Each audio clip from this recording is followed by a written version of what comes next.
The US government has just been shown to have been seizing hundreds of thousands of Bitcoin. And while this is the largest seizure in history, that's not the biggest part of this story. What they're doing next with all that Bitcoin could mark the beginning of something Bitcoiners have been looking at and anticipating for nearly a year. Some are calling this the early stages of our US strategic Bitcoin reserve. And if that's the case, this is a move that could be sending shockwaves throughout the financial world. So today we're going to break down how much was seized, where it came from, and why this could be the first stages of a coordinated digital land grab that's about to spark a new monetary arms race. Now, while all of this was going on, one of the richest people on the planet just made clear in a message that he finally gets Bitcoin. Maybe. A sign, however, that retail might be just about to line up at the gates at last. And in the background, a massive Bitcoin short position that seems to have turned Uptober into Uptober has finally been unwound by a major and seemingly well-connected player. So could all this be the spark that brings Uptober screaming back to life? We're going to dive into all of this and much more today on Why Are We Bullish? We've got an incredible lineup of guests. We've got Bob Burnett, CEO of Barefoot Mining, Halston Valencia, Marketing and Strategy at Bitcoin Well, and George Bodine, Navy fighter pilot, Top Gun grad, and hardened Bitcoin maxi. You're not going to want to miss this one, so make sure you smash that like button and stay tuned. I am Ben with the Btcsessions. This is your bullish session.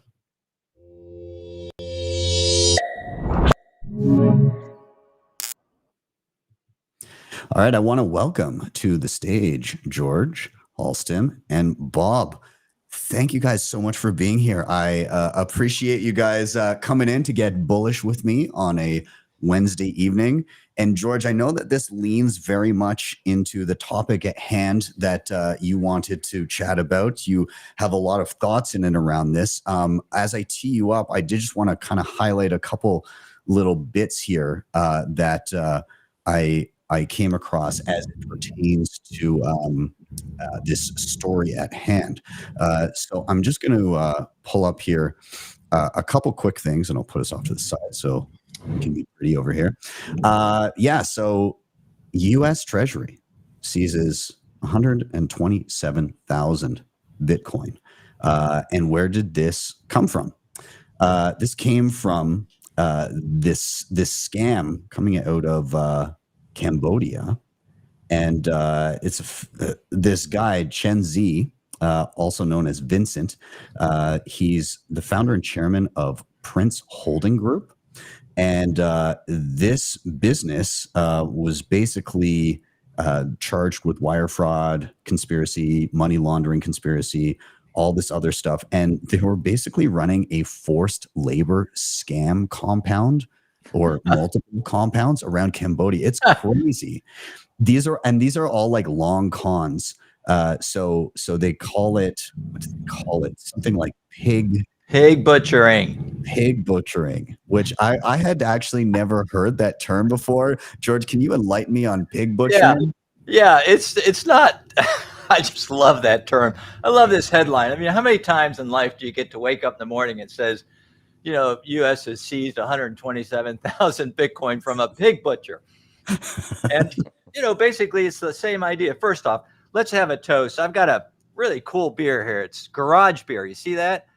That's for guys like me. It's just Cheers, plain. It just says, what kind of beer? It says, it's garage beer.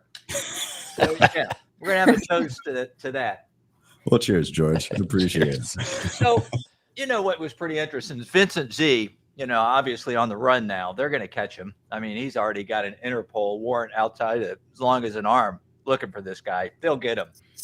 And, you know, they've been operating for years now in the Far East and Cambodia, but they also have, they've been bribing different countries, Vietnam and officials around the surrounding area to try and stay clear of the law. And I mean, it's pretty awful when you think about it. What you mentioned, the compounds, they really were compounds. They had barbed wire around them. and people were kept there against their will and often beaten or tortured. And basically, the whole goal was to try and fleece people, including a lot of North Americans, out of their money. And they did. They were successful. Obviously, they must have thought that Bitcoin was a good investment because they had a lot of it. So this, I think this is actually the biggest seizure ever. And I guess if you were to say I'm bullish, how would I approach this? Well, I'd say to, Vincent Z has gifted the U.S. finally with an actual strategic Bitcoin reserve. Because let's face it, how much Bitcoin has the United States government purchased in its history? Zero. So they haven't bought a damn sat.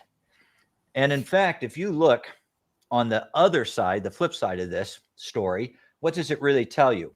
Yes, we are going to start an SBR based upon, in fact, I'll tell you right now, hold on just a minute. I can pull up the executive order.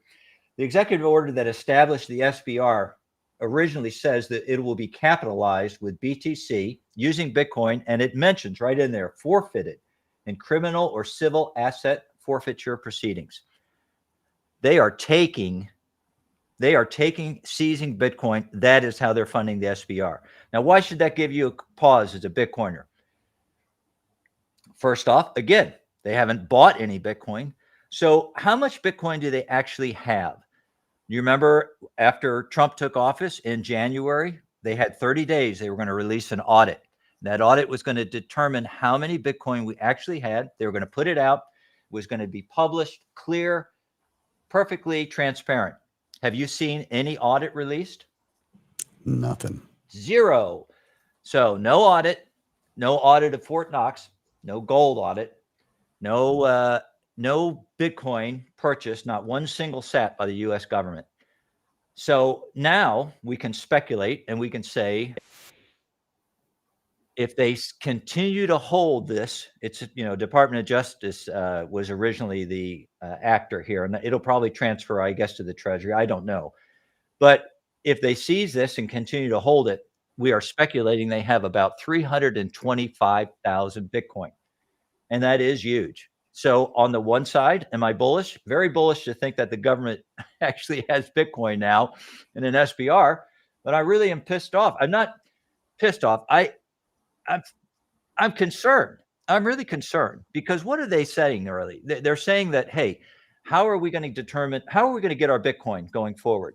What if we want to become the world's superpower and Bitcoin is going to be part of that treasury, that neutral reserve asset? How are we going to go about getting it?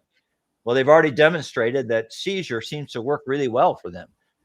And, we could go down the rabbit hole. Michael Saylor has talked about how the only reason that gold got in the way of the U.S. government was because it was being based, our currency was tied to gold. And so he makes a valid point, and you can't say that about Bitcoin. So if you're concerned about seizures in the future, like 6102 attacks, ETFs, whatever, maybe Strategy itself as a company holding over 640,000 Bitcoin, it's something that people should put away on their back burner. I will tell you right now, this is what this has done to me. Everybody knows I am like a Bitcoin permabull. I mean, I am a hardcore toxic Bitcoin maxi. I don't give a shit. Who knows it? I don't care. It means nothing to me. Any jackass that's not happy with it, I just don't care. So for somebody like me, I look at this and I think to myself, if I'm a Bitcoiner out there and you're listening to this or you're watching it, or whatever the hell you're doing, this is a clearest indication to you going forward that you need to get off your ass, and no matter what, you need to be holding your own Bitcoin in cold storage. When you hold it in cold storage and you hold the key in your hand like this, nobody can fuck with you. They can't take your Bitcoin. Anything other than that, even if you start talking about multisig or different institutions holding keys, there's always a counterparty risk. Remember, if the U.S. government wants something, they will take it. We've seen it over and over again in the past. And I'm telling you right now, I think that this particular news story, although kind of a funny story in a way, should be a good indication to people going forward that, guess what? Hold storage, hold your own keys. That's the way forward going out of this. Yeah.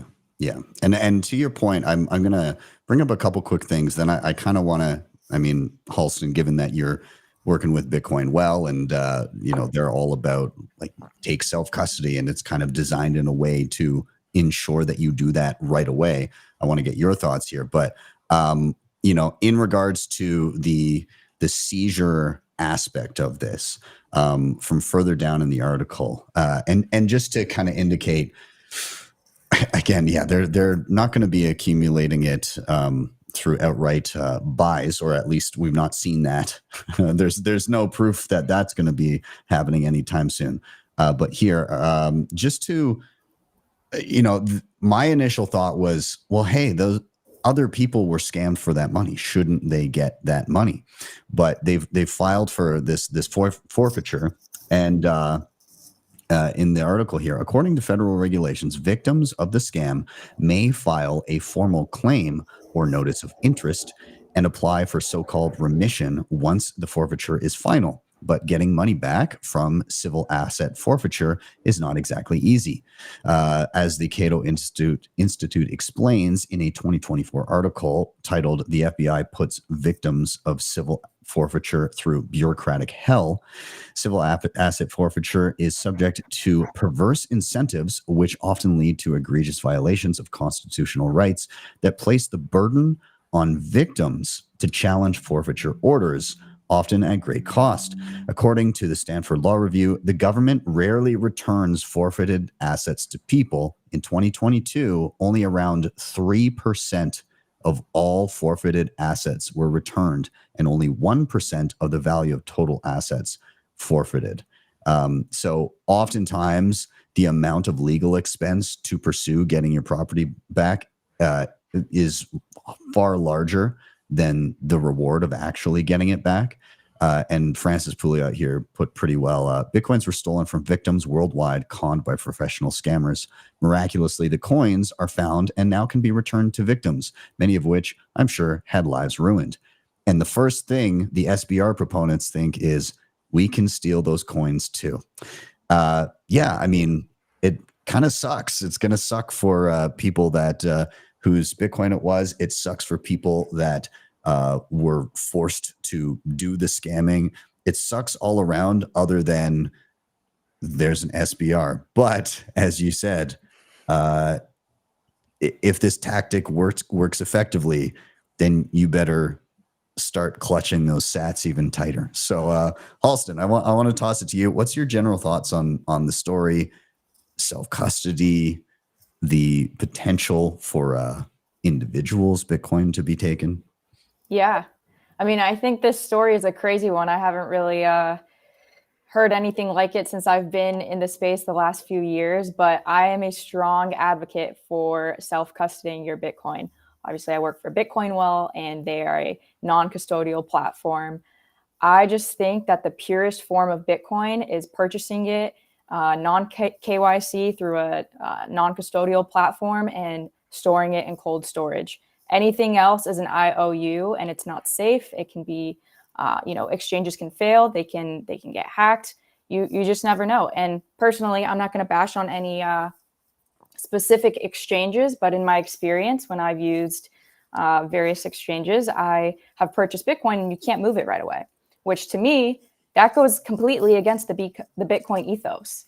And so, yeah, I'm an advocate for Bitcoin Well. I work for them, but even if I didn't, I would probably still use them, because I strongly believe if you fully understand Bitcoin for what it is, you should be self-custodying. And I know for some, there's a technological barrier, but people like Ben here have plenty of tutorials and videos on how to do it properly. And so thank you, Ben. But yeah, I think it's super important, and an integral part of being a Bitcoiner is to self-custody your Bitcoin. 100%. Cold storage. 100%. Bob, I want to toss it to you as well. General thoughts. What are your takeaways from looking at this? The first thing that came to mind was that this is blood money. And, you know, I will be really distraught if like that 3% number you talked about, Ben, and the note, if that turns out to be real, because it's just dirty, bloody money. And I think it's horrible. The sheer magnitude of it is amazing. I mean, it is 0.5% of the entire supply. You know, if you think about it in those terms, which is just, it's a mind-boggling number, right? And I feel as though it's kind of analogous, like we talk about the money printer, right? Or the government has a money printer. Well, it's almost the analogy, like if they can't have the money printer, then they have this mechanism, like, and that terrifies me. Certainly the only answer is self-custody, because we don't know the extremes to which, as the government has monetary shortfalls in the future and its money is not valuable, then, you know, this will be the money that they want. And so to what degree will they go to it? And it's why I think all of us would promote, you know, self-custody, but there's trepidation about the ETFs. There's trepidation about Bitcoin treasury companies. I don't want to completely bash on those things, because I do think they're a gateway drug for a lot of people, and they can bring them in. But I hope they don't stop there. I hope we can convert a lot of people over the next handful of years to real Bitcoin instead of, you know, illusionary Bitcoin. Yeah. So I want the US, and I would encourage basically any country in the world to have a Bitcoin reserve. But I think just like anything else, you have to earn it, right? And you have to pay for it. And so I don't like this strategy. And maybe I'll save it for my topic a little later. I actually think the strategic Bitcoin reserve is the wrong strategic Bitcoin initiative for the country. That what the country should be doing is investing in mining resources, and I'll explain why later. Interesting. All right. Well, we will get into that then. Now, again, to the topic of self-custody and protecting oneself in those types of situations. I mean, historically it's happened. It was illegal to own gold in the U.S. and you know, if people were asked to come and turn in their stuff. So if anything, again, you gotta learn the tools. You gotta learn how to protect yourself. I think a how to hide your Bitcoin tutorial is probably in order sometime soon. So maybe that'll be coming in the next few weeks here. But I will say, like, these shows are awesome and fun to chat about, like the news and what's going on. But if you don't also take action and actually go forth and learn the tools, then you've not really benefited. So again, throughout the show, I always bring this up. There's a Bitcoiner 0 to Hero page with some basic tutorials just to get you started. If you don't have self-custody, if you're brand new here and you're just kind of, you know, starting to get interested in Bitcoin, but you're sitting on an exchange, holy hell, please scan that QR code or go to btcsessions.ca/learn. It's in the show notes, and you can start your journey. You know, get a wallet and just start to learn how to use it. So I'll parrot that throughout the show because it's super important. But before we do a little rotation and change gears here, I did want to get your guys' quick thoughts on just the other couple things I alluded to off the top of the show. So number one is, does he get it? And what I'm referring to is, does Elon get it? I'll read the context here. There was a tweet from Zero Hedge. The money is not the problem. AI is the new global arms race, and CapEx will eventually be funded by governments, US and China. If you want to know why gold/silver/Bitcoin are soaring, it's the debasement to fund the AI arms race. But you can't print energy. And Elon replied, true. This is why Bitcoin is based on energy. You can issue fake fiat currency, and every government in history has done so, but it is impossible to fake energy. So my question to you guys, I know that prior, Elon had accepted Bitcoin for Teslas and things like that, and then they stopped accepting it because Bitcoin, quote unquote, wasted too much energy, or you wanted it to be more green. Is this an indication that he's done some reading and figured some shit out. And also, Elon's tweeting about Bitcoin. Is this an indication that retail is around the corner too? So whoever wants to jump in. I think he's done some reading. Yeah. I mean, it seems like the energy piece, right? Yeah. I think he's on his. We're all on a journey, right? And I don't know where it goes, but I think you asked Ben, does he get it? He may have crossed the threshold, but there's still many levels of getting it beyond where I think he is. But he definitely is a bellwether, canary in the coal mine sort of guy. So to your thing about retail, I think it is an indication, right? I mean, we see this. I played golf today with some friends, older guys my age, and I've known these guys for 6-7 years, and one of them has bought in, two haven't, but the two that haven't, they've called me Bitcoin Bob, by the way. That's what they call me on the golf course, because they never like to bring the topic up, because they know if I'm at the point now where I won't bring it up if they don't, but if they bring it up, then it's like free game, And those two guys brought it up today.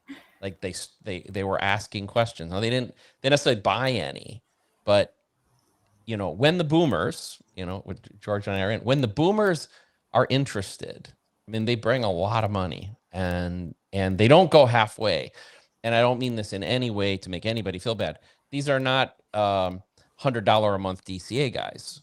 They're $100,000. I'll do a test kind of buy for $100 grand kind of guys, right? So as they come in, like, the market changes really, really rapidly. Yeah, absolutely. I mean, even in just dealing with like at Bitcoin Mentor, dealing with one-on-ones and having people come in and wanting to learn self-custody, our demographic is like 40 to 65, somewhere in there is like our typical customer. So it's somebody that, probably understood gold and precious metals and why those were important. Now understands how Bitcoin has improved upon those things in terms of like the physicality and the transport and divisibility and all that. And then has a technical hurdle of like, okay, now how the hell do I do this properly? And I want to do it myself because I don't trust another damn person to do it, which is a great thing to see. So, but I digress. George, I want to give it to you. I wouldn't discount Elon for anything. I've called him. I've called him a lot of really nasty names back in 22 because I wasn't happy with his program.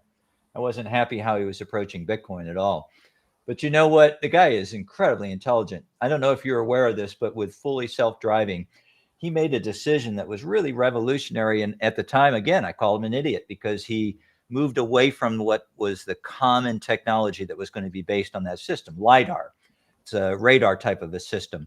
And instead, he went with cameras. And basically, at the time I thought, well, that's stupid. Being a pilot, I thought radar's the way to go. You know everything around you. But the bottom line is, it's almost as if he anticipated AI, and the fact that Neuralink would be the model. Meaning, just think of a car that's almost like a human brain. So it's seeing the cameras just like you would if you were super intelligent and could look in all directions, and basing its decisions on that visual field. So the guy might have been right to begin with. I think the big story that I read that tweet, and I think the big story here is just that it's the coming of AI. We are in an arms race right now. I mean, it's us and China. We are in a superpower race. One of us is going to win, one's going to lose, and it's going to be a winner take almost all type of a combat. And there are three things they're looking for. It's power, chips, infrastructure. And we have advantages and disadvantages in every one of those. But if Elon were thinking ahead, like he was with fully self-driving, or perhaps somehow intuits where this is going, then he should know that all these agentic AIs, every AI agent you can imagine in the future is going to want digital money. digital money, and it's going to be Bitcoin. You could argue that it could be a stable coin, but in the end, stable coins are going to be nothing but almost like a fiat rebirth, if you will. It's going to be Bitcoin, something on chain that is provable, scarce. And I think that perhaps he's starting to explore Bitcoin just because he knows where this is going. Yeah, absolutely. I think there's always further down the rabbit hole to go, but encouraging nonetheless to see his take there. Now, I do want to give us a little change of pace, and we're going to shift from George to Halston in a moment here. But first off, anybody that's new to the show, welcome. Glad to have you. Make sure you drop a like on the video. We're going to give a quick shout out to our sponsors, of which Halston is employed by one. So good to have a fellow Bitcoin Weller in the room here. But we're going to give a quick shout out to sponsors. We'll be back in 1 minute. And on the other side of the break, we're going to find out why Halston is so damn bullish. So we'll see you guys in just a sec. Bitcoin Well is the best place to be buying and selling Bitcoin in Canada and the US. And now with Bitcoin Well Infinite, it's also the best place to be making large buys at their OTC desk of over $50,000. Their white glove service gives you fast transactions, no slippage, and the lowest fees. You can scan the QR code on the screen or simply head to bitcoinwell.com/Btcsessions to sign up today. And you can share your own personalized referral link to earn commissions. If you've been around Bitcoin for more than a minute, you've definitely seen something made by CryptoCloaks. Since 2017, they've been the go-to for badass 3D printed Bitcoin gear, from custom home mining rigs to sleek hardware wallet mounts that make your setup look pro. I've been stacking Cloaks gear for years, and most recently I grabbed their Gamma case for my miner. Let me tell you, it turns some heads. You can customize everything, and of course, the legendary Bitcoin grenade, yeah, that's them. Hit the link in the show notes or scan the QR code to visit CryptoCloaks.com and stack your own custom Cloaks gear today. DEBIFI is the best and easiest way to borrow against your Bitcoin in a non-custodial way. Funds are held in a multisig escrow where you hold a key, and the platform allows for excellent hardware like the Cold Card Mark IV and the Q. You have access to flexible conditions, the best rates, and institutional grade liquidity. If you're looking to make use of your capital, don't sell your Bitcoin, borrow against it. You can head over to debify.com to check them out, or simply scan the QR code on the screen. All right, we are back in, and we're going to dive right over to Halston, and I'm going to tee you up with the same question everybody gets. Why are you bullish? Yeah, I mean, lots of reasons to be bullish, but I think today I am extra bullish because I saw a story on a small coffee shop in DC.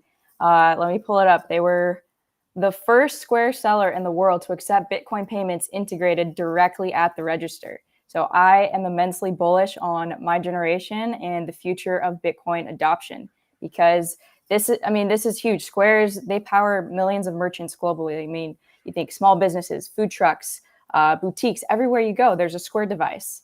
And so, yeah, I mean, it's not just like a future use case anymore. It's literally live. And it's at, yeah, there you go. You pull it up right there.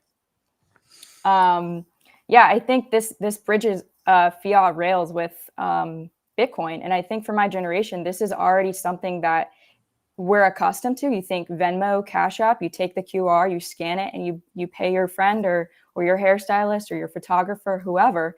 And so I think teaching that to Gen Z is super easy. It's more so, how do we help my generation and the next generation understand why this is a better monetary system and how it's a solution to the broken system. And so, yeah, go ahead. Now, this is in DC, you said? DC, yeah, called Compass Coffee. One of my good friends in the space, shout out John Balcom, he was there this morning and paid in Bitcoin. So we know it works. And yeah, they've been getting some traction, it looks like. They got the Jack Dorsey repost and everything. Nice. That's awesome. I mean, I'm a big proponent of not only saving in Bitcoin, but using it day to day. I feel like if Bitcoin only becomes a savings mechanism or like a treasury reserve asset, then we're missing out on so much of the freedom that it can enable. And the only thing stopping us from enjoying those freedoms is ourselves, right? Like anybody can, I've been living more or less exclusively on Bitcoin for 5 years now. I started in 2020. Wow. So it's, I mean, don't get me wrong. Like, yeah, I'm jumping through a few hoops to make that happen. It's not like seamless. I go over to the store and I can just immediately spend my Bitcoin. Although now, that's becoming more of a reality. But I think there's definitely a mentality that in Bitcoin, it's rightfully so when people still have fiat. It's like, well, do I want to spend my Bitcoin? And yeah, that's a tricky one to navigate because unless you're a crazy person like me that is like, I'm going to earn Bitcoin and I'm going to live on it and I'm going to do these extra steps, then yeah, like, I mean, you want to spend the crappier money. You want to get that out of your pocket before you get rid of the sats. But there's a perspective from that I really like from Madex, actually the guy who did my art here on the wall. But Madex, awesome Bitcoin artist, and he talks about how we need to encourage the people that make quality items and quality goods and services that have low time preference. We need to encourage those people by paying them in a low time preference money, by paying them in something actually sound, because then they can actually support themselves and continue making those goods and services and those products. If we don't do that, then just like a lot of other industries, just like a lot of other businesses, they're just going to go tits up, right? And so I think that there's a case to be made for it. If you're a Bitcoiner and you have low time preference, you should be accepting Bitcoin 100%. Everybody knows that. 100%. Like if you can cut out a step that makes sense, it's better money. You're going to take your dollars and exchange them for Bitcoin anyways. You should be accepting Bitcoin, and you should speak about that often to other Bitcoiners.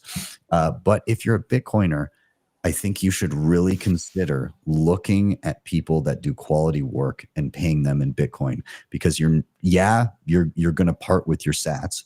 You can always spend and replace, but you're building a future economy and a relationship with that individual who shares an ethos with you. Yes. I think that's super important. So, yeah.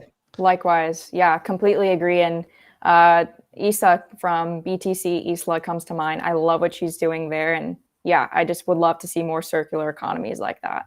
Yeah, she's great. I actually just saw her in Nashville. And nice. Yeah, it was great. She did a great video I saw the other day, like a 10-minute clip kind of on kind of fiat money and the whole thing, so she's doing great work. I want to follow on what you said, Ben, about spend and replace. So I come at the world from a more technical perspective often, and there is an amazing lack of thought process within the community about Bitcoin as a network versus Bitcoin as an asset. And Metcalfe's law, which is fundamental to any emerging network, it says that the value of a network is directly proportional to the square of the number of users of the network. Now, we could have a little bit of a semantics argument about whether or not somebody that buys and holds and never does anything is a user on the network. but I would say that would be equivalent to somebody who owns a cell phone but never turns it on. And if using cell phones as an example, I think it's a great example to illustrate Metcalfe's law. If I invent a cell phone, right, but I'm the only one with one, it's worthless. As soon as George has one and he and I can call each other and text each other, it's much more valuable. When you and Halston join in, then now it's dramatically more. And so Metcalfe's law would say, mine is a network of me is worth nothing, but a network of the four of us is 16 times more valuable. And Bitcoin only works that way. And I'll say something very controversial here. I think that the word HODL has become a bit of a bane on the community, that people have taken it so hard. And I've said some of these things in different social media forums and at conferences, and some people really get angry about it. But I say, if you only HODL, you're not an active member of this community and you're not helping. Now you may look at it as you doing the best thing for you and your family, but you're not doing anything beneficial for the community. And I frankly don't understand why the spend and replace mentality. I think all of us should have a certain amount of Bitcoin that, it's in deep cold storage, and it's great, Bennett. You tell people even how to hide it better, right? That's wonderful. But going to, like, a lot of this actually came up with Steak and Shake, because I started going to Steak and Shake right first day. I go to Steak and Shake and I spend $21 or whatever I spent that day, to buy it. And I had people, and I posted my receipt and the whole thing. I had people telling me, you're an idiot. Well, I'm not an idiot. My stack's no smaller. When I came home, I spent 21. I went and bought $25 of Bitcoin. My stack's bigger. And I try to spend it as often as I can, and I replace it. And I always replace it with a little more, right? So my stack's actually growing.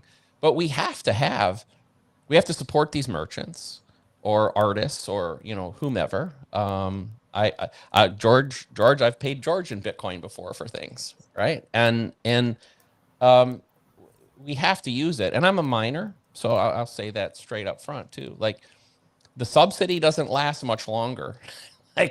like without activity on the network, the fee market will not go up. And no matter where you stand on the whole spam thing, which we won't go there today, but the only way to really be sure that we get rid of spam is to make the monetary activity so great that it happens. And by the way, when you use layer 2 stuff, you're still helping.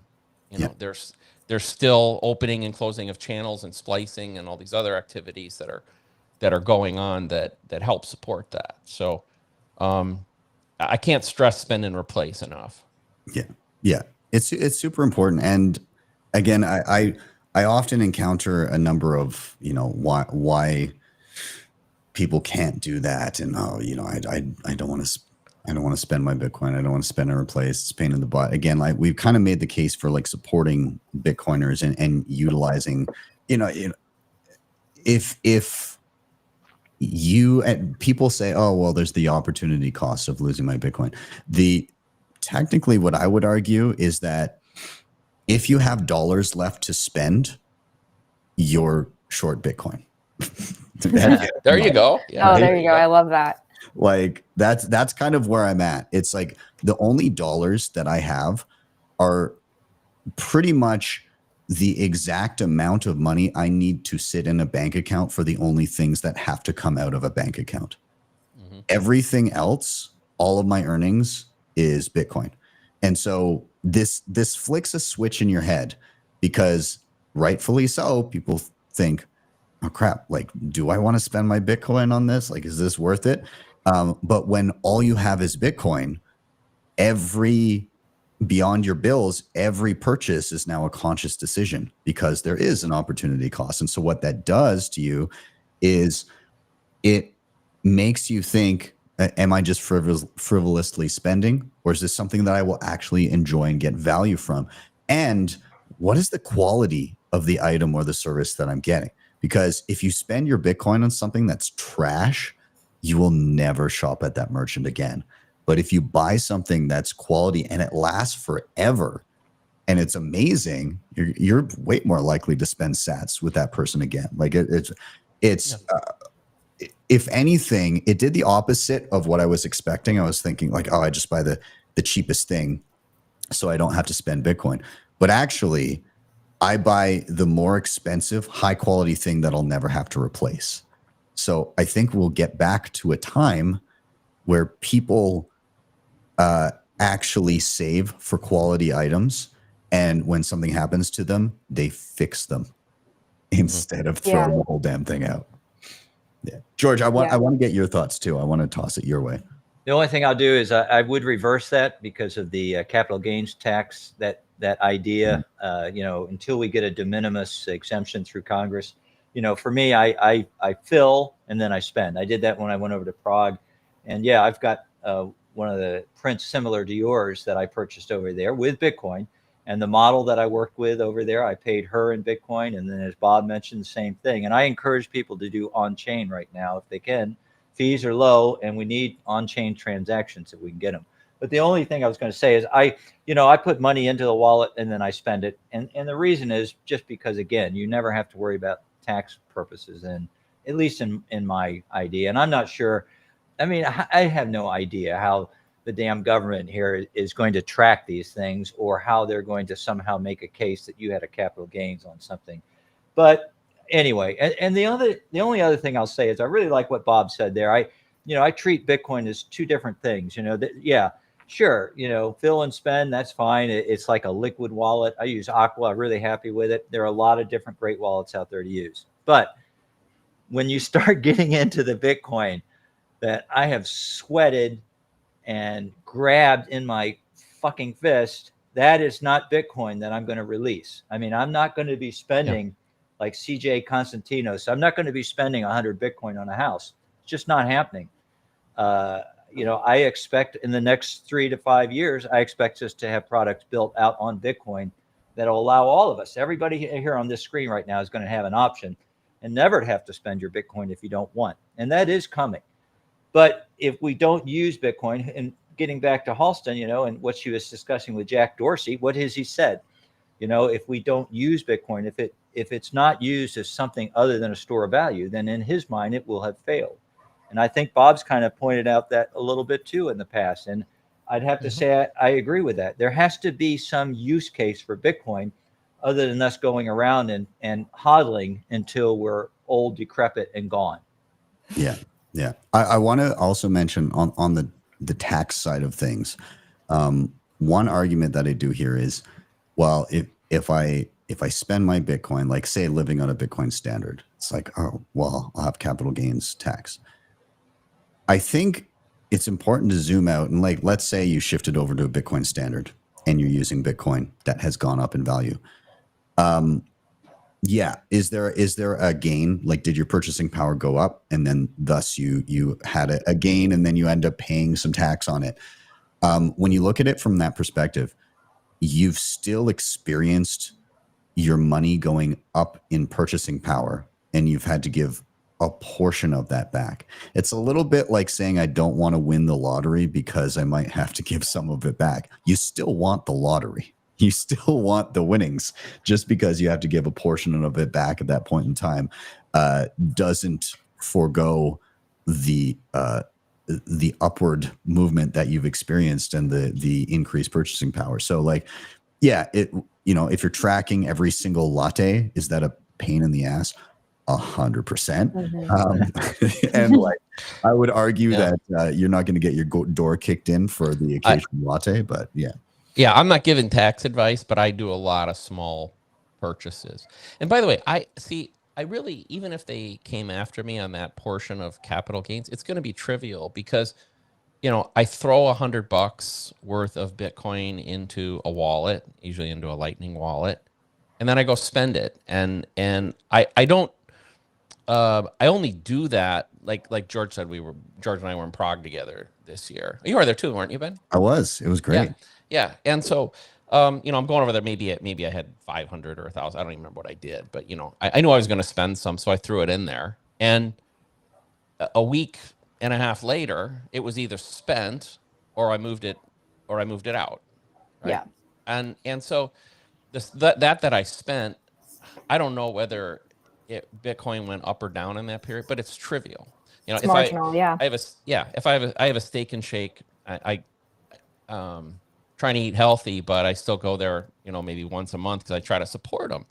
And so it's usually like $20. So if I don't have any Bitcoin in my wallet, I throw, you know, $25 or so in there, and then I go get my lunch. And then, so it's spent within, what I'm saying is it's spent in very short windows. I'm not taking Bitcoin from cold storage that, let's say, I bought in 2020 and using it at Steak and Shake. So now, whether the IRS would agree with me or not, and whether or not there's all this, you know, FIFO accounting and all that, but I believe those are two, and I've talked to my accountants about it. Like, I believe those are two completely separate accounts tracked separately, much like a business has operating capital and reserve capital.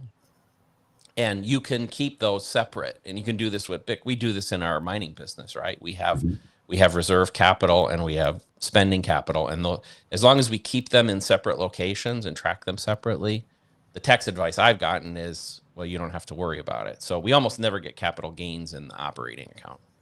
And you have a more definitive way of, even technically speaking, within the same wallet, as long as those UTXOs are sitting there and are designated, oh, well, this UTXO hit this address at this point in time and it hasn't budged, then there's a case to be made there. You could, absolutely. Absolutely. Yep. Yeah. So yeah, very, very interesting. So again, I'll trumpet it many, many times, but yeah, make sure you guys are learning the tools, obviously saving your Bitcoin, but use it day to day. I think that's an important and valid thing to do. And also I would be more than happy to invite all of you up the next time we do our local market here. So we created a local Bitcoin market called the SAT market here in Calgary. And we do it a couple times a year. Yeah, it's great. We usually get like 40 or 50 merchants at it, something like that. And it's like, it's not just, we have artists and stuff like that. But we also have like local farmers and tradesmen. So like I've got a plumber. My kids like to shove stuff in the toilet. So I think the plumber I've paid the most. I think he's been over here at least 4 times. But nonetheless, there's lots of stuff. Our goal was to get stuff that you actually need day to day. So there's like you know, again, tradesmen that can fix up stuff in your house. There's flooring, there's electricians, there's you can get your beef and your eggs and all of that kind of stuff. There's health practitioners. There's a whole bunch of different stuff on top of the unique artists and people that have apparel and all that kind of stuff too. So, anytime you guys feel like doing a mountain getaway and spending some sats in the process, then Thank you, Ben. Yeah, Fabulous. thank you. Would love to. Adam and I just put out some merch. I don't know if you guys have seen it, but we only accept Bitcoin, on-chain or Lightning. Nice. So maybe we'll have to take you up on that and show up to that next market. Adam's been to the market before. He's not too far from me, just a few hours drive. So he usually comes down and supports it and pops in, and we've got a good group of people here. So I'm looking forward. We've got a Christmas one coming up in December, and then we usually do one a little bit closer to the summer, which is great. But either way, awesome. Well, I think it's time once again that we do a little rotation. We're going to find out again. You alluded to it, Bob, why you're so bullish, but we're going to find out for sure. We're just going to do a final quick shout out to our last couple sponsors here. We'll be back in 1 minute, but everybody that's watching right now, thanks for being here. Drop a like on the video. Much appreciated. We'll see you guys in 1 minute. Looking for a simple and secure way to manage your Bitcoin on mobile? AQUA Wallet has you covered. It's user-friendly and puts you in full control of your Bitcoin with secure self-custody. AQUA also supports Lightning and Liquid Network, making fast, cheap Bitcoin payments and asset transfers easier than ever. Plus, it even supports stablecoins, giving you ultimate flexibility. Built on open source code, AQUA is transparent, trustworthy, and perfect for beginner and pros alike. Ready to upgrade your Bitcoin experience? Click the link in the show notes or scan the QR code on the screen now to download AQUA Wallet today. Securing your Bitcoin doesn't have to be complicated or invasive. With NUNCHUK's HONEYBADGER plan, you get state-of-the-art multisig with built-in inheritance planning and no KYC required. NUNCHUK is trusted by users to secure billions of dollars in Bitcoin. The HONEYBADGER plan offers 204 assisted multisig, guiding you step-by-step on mobile or desktop. It works seamlessly with hardware wallets like TapSigner, Coldcard, Jade, and plenty of others, so you're always in control. Plus, with non-KYC inheritance planning, you can ensure your Bitcoin goes to your loved ones. No private info needed. Take control of your Bitcoin today. Click the link in the show notes or scan the QR code on the screen to check out the HONEYBADGER plan. All right, we are back in. And Bob, I'm looking your way. And same question everybody gets. Why are you bullish? Yeah. Well, first, I'll take a little personal bent on this, and that a couple weeks ago, I had my 6th grandchild. Awesome. And thank you. And sometime between now and Saturday, I will have my 7th. Oh, Wow. Yes, that's great, buddy. So yeah, so thank you. And you know what's especially exciting, especially for the context of this, is that all my children. I have 4 kids and 2 stepkids. Every one of them is a Bitcoiner. And Nice.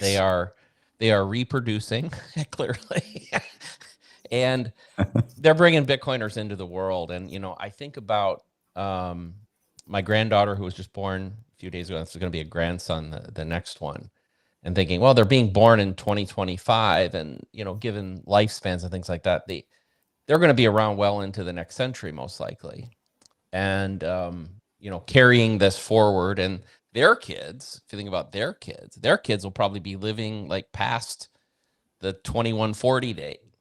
Wow. And so it's kind of an interesting thing to think about, like that we're not that far away. Like from my perspective, we're only 2 generations away from kind of this other side of Bitcoin that I like to think a lot about that, about, where are we going in 50 years, 100 years, or even 10 years. I think Bitcoiners, even though we are kind of low time preference people, I don't think we're very good at thinking strategically in the long run. It's very, very short term. And I think a lot more people should spend more time thinking about what does it look like in 10 years and 20 years and 30 years, especially. So that said, I also think we fail to understand like how quickly the world will change. So I'll kind of move this to mining for a little bit, but even before that, I'll go back to my days. Those who don't know, I spent most of my career in the personal computer industry from the very, very early days. And what was interesting about the personal computer industry is if you looked at who were the biggest PC companies in, let's say, 1988, 1998, and 2008, so take that 20-year period, each 10-year period was like an 80% turnover in the top 10. Like massive changes, right? And the same thing is going to happen in Bitcoin. And I don't wish ill upon anybody, but we're going to see a lot of big names fail. We're going to see a lot of mergers and acquisitions. We're going to see a lot of the motivations behind the companies involved and what are they after. And one of the things, so this will be my second controversial thing I'm going to say today. It's my belief that the public mining companies have been a net negative to Bitcoin. That they have to. Yeah. Thank you, George. Yeah. And I'll say this in 2. So the first is they call themselves mining companies. They're actually not mining companies. They are hashing companies at best. So what it actually means to be a miner, they only perform about 10% of what it means to be a miner. But largely, I'm not here to call out any specific organization or individual, but largely they are fiat mindset organizations that are highly leveraging the fiat system, and they don't carry forward the ethos very well. Well, So why am I bullish? Like well, the reason I'm bullish is that what's happening is they're starting to show themselves not really trying to stay in Bitcoin. They're moving, I think rightly. If I was in charge of one of those companies, I'd probably do the same thing. Although there's a reason I never took my company public, because I don't want to be in that spot. But you know, they're moving toward AI. George talked about AI, but you know, there's this massive demand for energy. They're leveraging their position with advantageous energy into this new market. And I think what's going to happen is that we're going to see a lot less growth in global hash rate. And the growth that we do get will be less from really large installations, 100 megawatt, 200 megawatt, 500 megawatt, and a lot more from small, medium-sized commercial miners and individuals.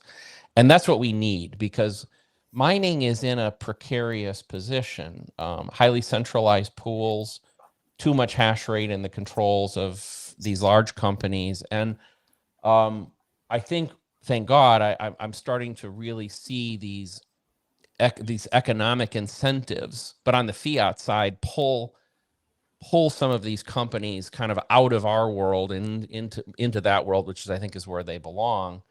And we're going to have a more balanced, a better decentralized mining network as a result. Now, that said, and this part will probably scare people, I think we are on the cusp of the nation state understanding the importance of mining.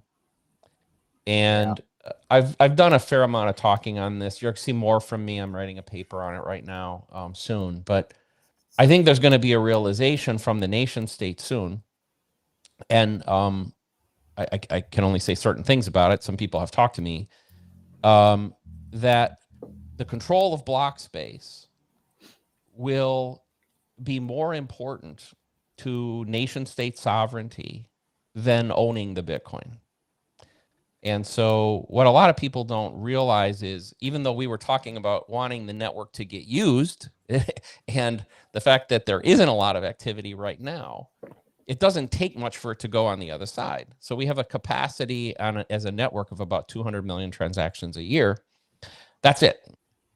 8 billion people, 400 million corporations, 200 countries have to share settlement of 200 million transactions. That's it. And I think that realization will come. And as we see these kind of radical things happening geopolitically, I think more and more nation states are going to realize that they can't rely on the US letting them in the SWIFT system or China letting them in their equivalent of SWIFT. I think it's called SIPS. That the only way for them to have true economic independence is for them to have control over a certain amount of hash rate. And I think that's going to, and block template creation, and that's going to drag them in. This actually, you said it might scare some people, but I think that's incredibly exciting. And I say it's incredibly exciting as long as countries that don't like each other are all going after, you know, hash rate, because there's a stalemate there, right? It's exactly. Yes. So imagine this. Imagine 40 countries, we'll just say 40, each with 1 to 2% of global hash. Let's say 1%, you know. So now you got 40% of the hash rate divided up amongst these people, all creating different templates. We get this massive censorship resistance, right? Because they might censor each other, but they're not going to censor everybody. And so, yeah, I think it's maybe the greatest path to decentralization.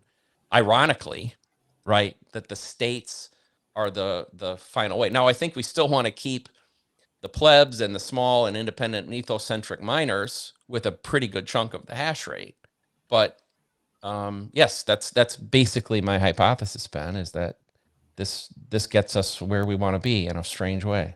It is ironic to think like that the true decentralization comes when nation states just fully dive in head first, because again, there's just, no one country now it would be problematic if it was, just China or just the US or something like that. Then yeah, they can dictate, but like you can't preclude the rest of the world from using energy. Correct. Yep. And that's exciting. I quite like that. And I did want to say with the home, like the pleb mining movement. I mean, I've got you can kind of see a light over here on my shelf, but I've got a whole bunch of the fun hobbyist miners at home, the Btcsessions. Yeah. This one's like a big 3D printed, like Nerd QX Plus or something like that. But I did a thing with my daughter, and I was showing her these machines. I'm like, listen, these are now yours. And I set it up to pay out to her Lightning wallet so that she could see, now. And now she's like, oh, wow. And she gets like 50 cents a day or 60 cents a day. Fabulous. And the crazy thing, so the way that it works with her, she gets allowance each week, assuming she does her chores and everything. She's 8. But she does some chores and everything. She gets an allowance, but every week it gets split in half. Half of it will be cash, and then half of it goes into Bitcoin is her savings. Nice. And the thing that I can't wait for is years down the road, she's got Bitcoin savings. She's like, holy crap, my allowance is enough to like, for a down payment on a house or whatever it is. Right. And I'll have the opportunity of saying, yes, it was. And technically you could have had double that amount, but you got it in cash and you bought stuff. And so while I don't want her to, necessarily regret, it'll at least give that idea of like, oh, holy crap. Yeah. The purchasing power has gone up this much. I could have had that much, but also I know exactly how many dollars I got over those years. And if I think of how many dollars that was and what that would buy me now, it's trash, right? Like it's nothing. Meanwhile, my Bitcoin from the same amount is worth like orders of magnitude greater than that. Sure. I think that'll be a great lesson. I'm excited for it.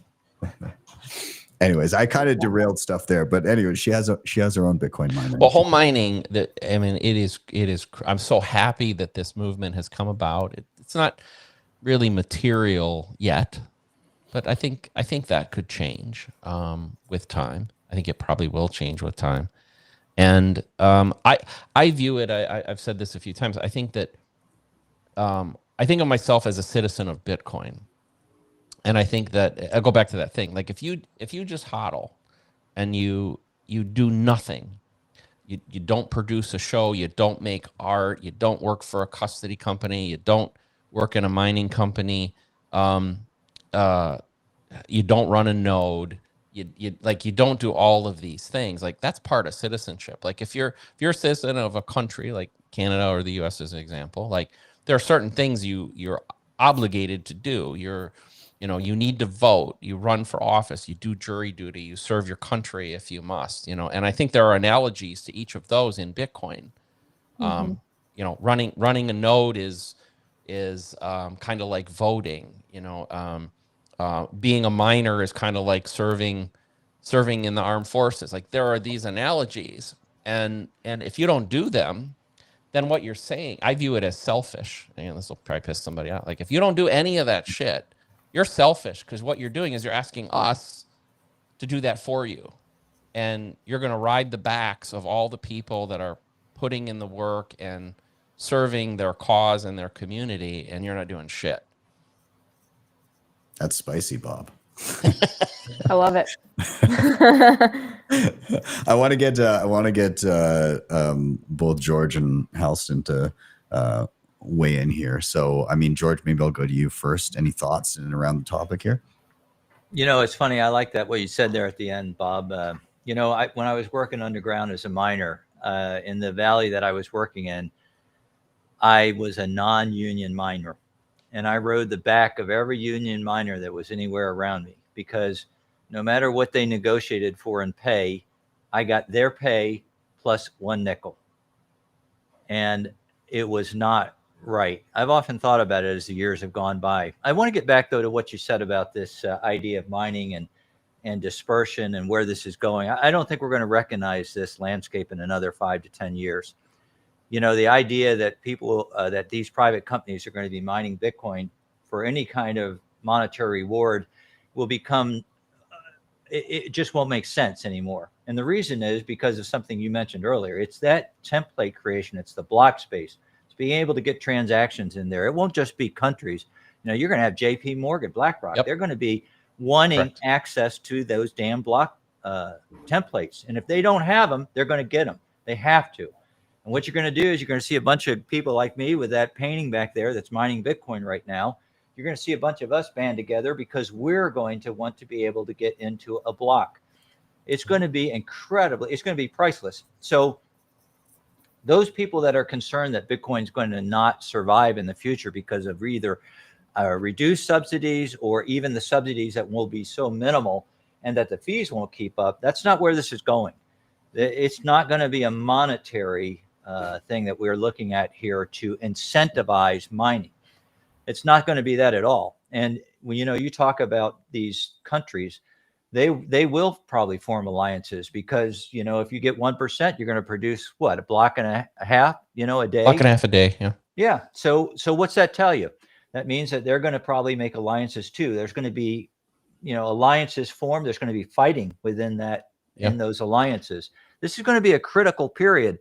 And, I read a lot about history and warfare and different tactics or strategy. And I do not think people I just don't think people are really seeing where this is going to go over the next 5 to 10 years. And that's not even putting AI into that equation. If you stick AI into that equation, now it's off the charts. Now I don't even myself, I'm clueless because I'm going to tell you there'll be a demand and there's going to be a fighting. I mentioned there's 3 things. Well, the most important right now is power. I don't know I bet everybody here is using some form of AI in their daily life. Sure. Did you know that you're not even using the best AI that's out there? No matter what you're using, no matter what premier level, no matter what you're paying for it, you're not using the best. Why? Because they don't have enough compute to actually release the best models that they have. And Altman has said this. So when that comes to fruition and AI is looking for a digital monetary system, we're going to have to fight with them too. Well, hopefully we can keep up, but I don't know about that. We'll see. Yeah. Halston, what do you think of that? Yeah, I think a similar sentiment to everyone here. I think we'll definitely the next 3 to 5 years will be drastically different. I think we'll see more plebs mining, but I really want to touch back on the idea of us all contributing. I really like that. And I feel like that's part of the reason why Bitcoin speaks so loudly to me. And when I first was learning about Bitcoin and how it differs from the various cryptocurrencies, I think that the Bitcoin ethos is really what set it apart. And I think, if we're all claiming that this is the way to self-sovereignty, then we have to be promoting. We have to be, I'm not going to tell you guys to spend sats on your daily coffee, but like Bob, supporting Steak and Shake once a month or even a couple times a year, I think that's so important. And just doing the little things that we can, whether it be having the BitX or, I see the painting back there. I love that. Or supporting Bitcoin artists. I think it's just also important that we all contribute the way, Bob, I liked your analogy of, the voting and the serving in the armed forces, that kind of analogy. I think that's really important in this space. There's somebody that does really, really cool kind of, they're the old like war posters, I want you kind of thing. Yeah. And there's, he has a bunch of these old war posters that have been repurposed to look like Bitcoin, like rallying the troops type thing. Like, I'm doing a part. I'm running a node. I'm doing my part. I'm, all these types of things. Yeah. They're great. He does them on shirts and stuff, but I'm thinking I should probably grab a couple of those on the wall. You should. Yeah. And I like what you said too earlier, Ben, about spending sats on quality goods. And I think Bitcoin teaches that. you know, I have a necklace on here. It's I don't know if you guys can see it, but it's got a Bitcoin Oh, there it key is. on there. Yeah. Beautiful. That's cool. That's So neat. this company, Bitcoin Boutique, they were at the BTC in DC. I paid for this in sats, and this is real gold. And so, you know, this is the old me, maybe 3 years ago, wouldn't have seen that as a valuable purchase. But today, now understanding Bitcoin and the different concepts that it teaches, and I think, yeah, we'll see more quality goods be purchased with sats rather than the cheap stuff, the fiat decline. 100%. There's going to be a whole subset of people that wonder, why does this certain group, why are they all so rich and healthy and have the best stuff? Yeah, they're not gonna be happy for you though. Just remember that. You know, people aren't gonna. Let's all be real here, okay? Yes, I'll tell you right now. And Halston, at her age, I mean, yeah, you know what? As you get older here, you are going to see that. You actually will get to witness it. And people are, you know, a lot of your neighbors not just going to look at you and go, hey, you know, I'm so happy for you. It's great how you worked so hard, kept your nose to the grindstone. You did it. No, a lot of them are going to think you were lucky. They are going to say, hey, you were in early, you were fortunate, and probably not understand the amount of work that went in to get where you are. And you're going to have an incredible life, Halsey. It's going to be awesome. Yeah. I hope so. It is. It is. George, you may have experienced this. You know, I am through different stages of my life. Even before, when I found some success back in the PC world, like I experienced basically the same thing. And the first time I kind of acquired wealth, and I basically lost most of my friends. You know, not in a like a dramatic, overt way. It was more of a like thing, and I think you're right, George. I think it'll probably be very dramatic with Bitcoin, though. Like, you know, but I think, well, I've lost most of my friends just by being a toxic Bitcoiner, hardcore maxi. But you made some too. Yeah, I have. And you know what? The friends, like the people here on this podcast, you know, they're friends. I mean, I can go to Prague, and you know, Halston, I saw you on there about 2 months ago, and I thought, wow, what a cool story. I immediately hit follow, and I thought, this is so neat. Well, yeah, you meet people like this. And look at Ben. I mean, I've known Ben for years now, and I'll tell you right now, Ben, you've helped me more than just about, you know, anybody as far as understanding so many technical aspects of Bitcoin. It's been awesome. And so, yeah, you meet the best damn people. But those normies out there, they're not going to really be very happy for you. You'll see. Yeah, definitely not. Yeah, there's definitely I think as you get down the Bitcoin rabbit hole, it does make you think about a lot of things very, very differently. And you know, living in fiat land, you're taught to think a certain way, and Bitcoin tends to run counter to that. So it definitely creates some friction for those that haven't had that aha moment yet. Versus yourself, and you know, people will get there, but yeah, it's going to be tricky as that you know, that disparity grows, because it will continue to grow. I think about the trajectory of my life over the past few years versus some people that I know, and you know, it's not good for people. It's continuously harder and harder to scrape by, and the lack of understanding about why it's happening. And the inclination to like knee-jerk surface level place blame, like, oh, I went to a grocery store, it was more expensive, blame the grocer, and it without going deeper than that. It's hard for them because a lot of them genuinely tried hard. Yeah, you know, and they just, it was a game they could never win, and they at least anybody that was in any of our circles, we tried to help, right? I mean, I've given everybody that I sincerely care about in my life a legitimate shot. And you know, family is one of the hardest. Obviously, like my kids and all that, we've got all them in, but my extended family, I'm almost like at 0%. Like, I want to ask something about Halston real quick, because I mean, I've often said I'm a really shitty orange pillar. I mean, I just suck at it. I mean, I don't know what it is, but I've often wondered if it's just because of my age and the group that I'm in. So, I mean, you know, in your No. group, no? Okay. So tell me that. No, it's hard. I think a lot of it too is like sometimes understanding, you know, you don't even mention Bitcoin. You just tell somebody that the financial system is incredibly broken and that everything that we've been taught in the university is false. That's an incredibly humbling experience that most people don't want to accept. And for me, I was a business major in business economics, minored in marketing and finance. And so I'm trying to orange pill my peers, my graduating class, and they're just like, no. 2.5% inflation is key. That's the metric. And they always go back to the textbooks, you know? Yeah. And so I think it's equally difficult. I don't think it has anything to do with age. Wow. Maybe you should give another run at who is it that guy who did the commencement speech? Oh yeah. at Ohio State, I think. Yeah, he got booed. And meanwhile, just a few years later, all of the people, if they would have thrown some money into Bitcoin, they could have paid off their student loans. There you It go. Now you doubled. have Harvard getting involved with Bitcoin. So Yeah, 100%.